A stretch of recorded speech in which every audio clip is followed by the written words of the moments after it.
দর্শক বন্ধুরা, আজ তোমাদের খুব সহজ পদ্ধতিতে একটি সূর্যমুখী ফুল এঁকে দেখাবো। এজন্যে একটা ছুরি নিয়েছি। এই ছুরি দিয়ে খুব সহজে একটা সার্কেল এঁকে ফেলতে পারবে তোমরা যে কেউ। এভাবে সুন্দর করে একটা সার্কেল এঁকে তার মধ্যে আরেকটা ছোট সার্কেল আমি হাত দিয়েই করে দিচ্ছি।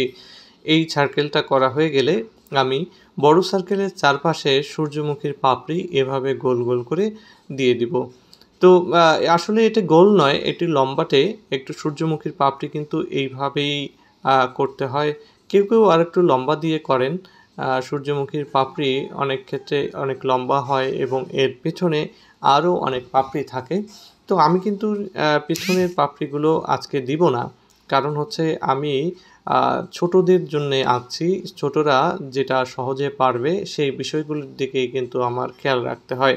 তো মোটামুটি সামনের পাপড়িগুলো আমার আঁকা শেষ হয়ে গেছে। এবার আমি সূর্যমুখীর ভিতরে তার যে বীজ থাকে, বীজের যে ডট ডট থাকে সেই ডটগুলো দেওয়ার চেষ্টা করছি।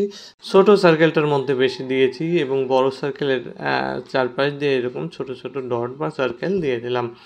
এবার আমি একটা স্টিক এঁকে দিচ্ছি যেটির উপরে সূর্যমুখী দাঁড়িয়ে থাকে। বেশ ভালো শক্তপোক্ত গাছ এটি, এই স্টিক গাছ। এর সঙ্গে আমি দুপাশে দুটো পাতাও এঁকে দিব। পাতার শিরাটা প্রথমে এঁকে নিয়ে তার দুপাশে দুটো বাঁকা লাইন দিয়ে এভাবে পাতা আঁকতে হবে এবং মাঝখানে এরকম শিরা এঁকে দিতে হবে। তো এক পাশেরটা হয়ে যাওয়ার পরে অন্য পাশেরটাও আমি খুব সহজে এই পাতা এঁকে দিচ্ছি। দেখুন আমার পাতাগুলো প্রায় হয়ে গেল, শিরাগুলো দেয়া হয়ে গেল। এবার আমি এটাকে রং করে দেব। তো রং করার জন্যে আমি সূর্যমুখীর পাপড়িগুলোতে ব্যবহার করব হলুদ রং। আমি ব্রাশ কালার পেন ব্যবহার করেছি। এটি ইন্ডিয়ান এক ডমস কোম্পানির। যদি কেউ তোমরা ব্যবহার করতে চাও তাহলে অনলাইন থেকে অর্ডার করতে হবে। সরাসরি দোকানে খুব একটা এগুলো পাওয়া যায় না।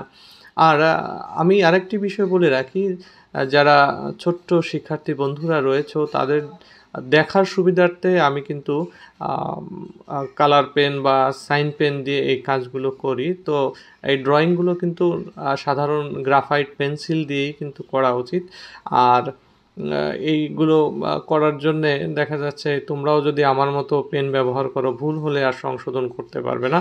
তোমরা গ্রাফাইট পেন্সিল দিয়ে করলে একবার ভুল হলে সেটা মুছে আবার এই কাজগুলো করতে পারবে। যাই হোক, ভিতরে আমি যে কালার দিয়েছি তোমরা দেখেছো, কমলা এবং বাদামি, এবং বাইরে স্টিকটা বা সূর্যমুখীর গাছটায়ও আমি 2 প্রকার সবুজ ব্যবহার করেছি। পাতায় আমি একটা মাত্র সবুজ দিয়ে দিচ্ছি। হালকা যে সবুজ শেডটি আমার কাছে রয়েছে সেই শেডটি আমি দিয়ে দিলাম। মোটামুটি এর মধ্যে দিয়ে আমার আজকের সূর্যমুখী আঁকা শেষ হলো। তো তোমাদের কাছে এই ভিডিওটি কেমন লেগেছে অবশ্যই সেটি কমেন্ট করে জানাবে এবং ভালো লাগলে শেয়ার করে অন্যকে দেখার সুযোগ করে দেবে।